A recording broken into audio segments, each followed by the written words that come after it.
Dubai, United Arab Emirates, AP, Saudi Arabia on Saturday executed 81 people convicted of crimes ranging from killings to belonging to militant groups, the largest known mass execution carried out in the kingdom in its modern history.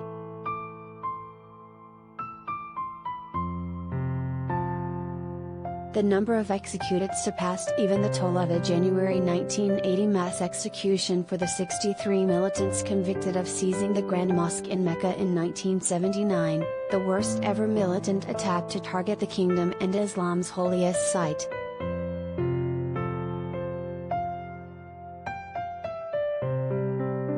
It wasn't clear why the kingdom chose Saturday for the executions, though they came as much of the world's attention remained focused on Russia's war on Ukraine, and as the US hopes to lower record-high gasoline prices as energy prices spike worldwide.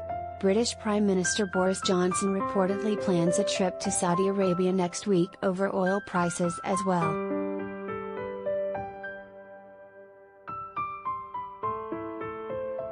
The number of death penalty cases being carried out in Saudi Arabia had dropped during the coronavirus pandemic, though the kingdom continued to behead convicts under King Salman and his assertive son, Crown Prince Mohammed bin Salman.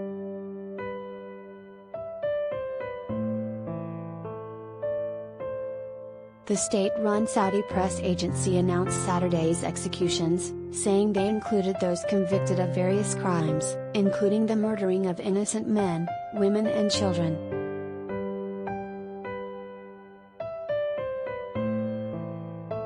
The kingdom also said some of those executed were members of Al-Qaeda, the Islamic State group, and also backers of Yemen's Houthi rebels.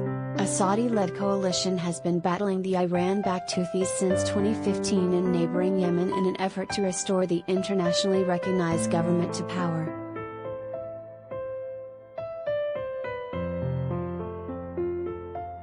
Those executed included 73 Saudis, 7 Yemenis and 1 Syrian. The report did not say where the executions took place.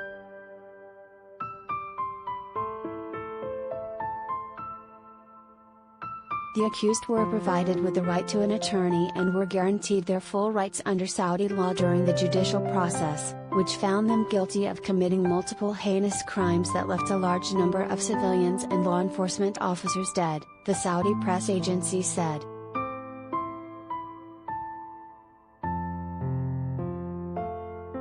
The kingdom will continue to take a strict and unwavering stance against terrorism and extremist ideologies that threaten the stability of the entire world, the report added. It did not say how the prisoners were executed, though death row inmates typically are beheaded in Saudi Arabia.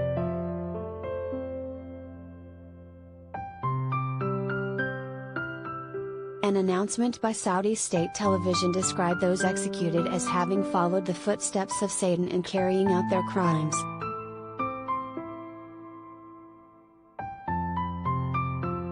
The executions drew immediate international criticism.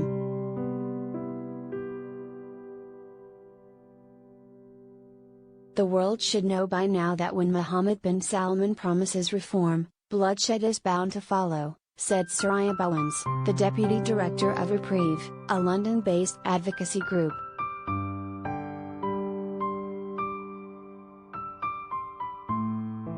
Ali Adubas, the director of the European Saudi Organization for Human Rights, alleged that some of those executed had been tortured and faced trials carried out in secret.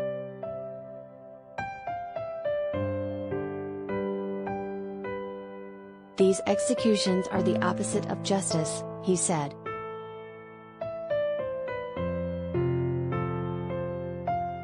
The kingdom's last mass execution came in January 2016, when the kingdom executed 47 people, including a prominent opposition Shiite cleric who had rallied demonstrations in the kingdom.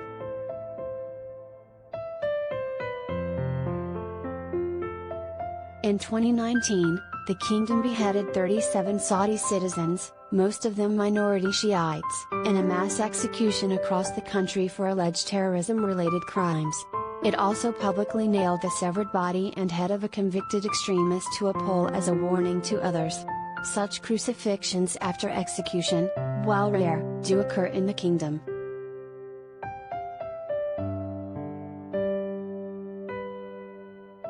Activists, including Ali Al-Ahmed of the US-based Institute for Gulf Affairs, and the group Democracy for the Arab World now said they believe that over 36 of those executed Saturday also were Shiites. The Saudi statement, however, did not identify the faiths of those killed.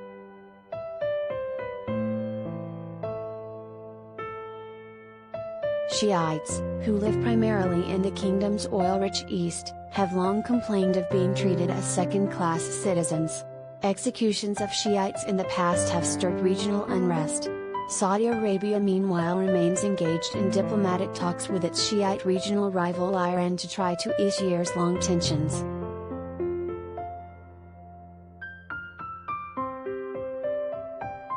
The 1979 seizure of the Grand Mosque remains a crucial moment in the history of the oil-rich kingdom.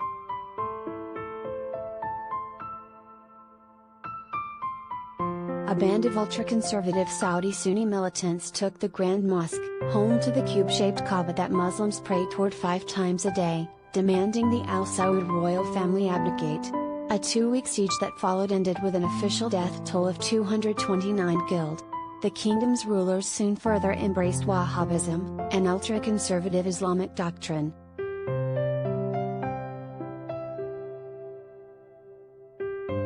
Since taking power, Crown Prince Mohammed under his father has increasingly liberalized life in the kingdom, opening movie theaters, allowing women to drive and defanging the country's once feared religious police.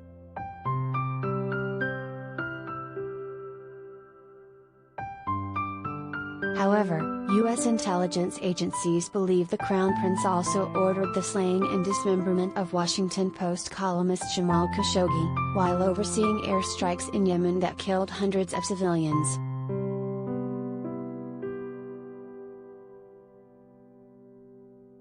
In excerpts of an interview with The Atlantic magazine, the Crown Prince discussed the death penalty, saying a high percentage of executions had been halted through the payment of so-called blood money settlements to grieving families.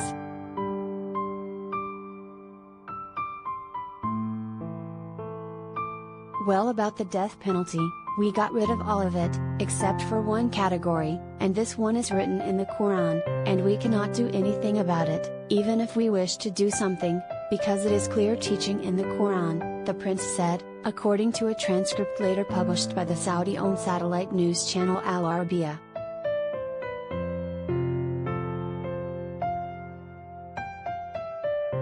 If someone killed someone, another person, the family of that person has the right, after going to the court, to apply capital punishment, unless they forgive him. Or if someone threatens the life of many people, that means he has to be punished by the death penalty.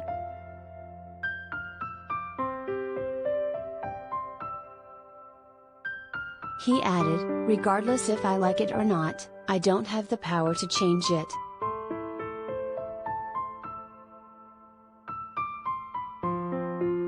Associated Press writer Ayub Atra'i in Dubai, United Arab Emirates, contributed to this report.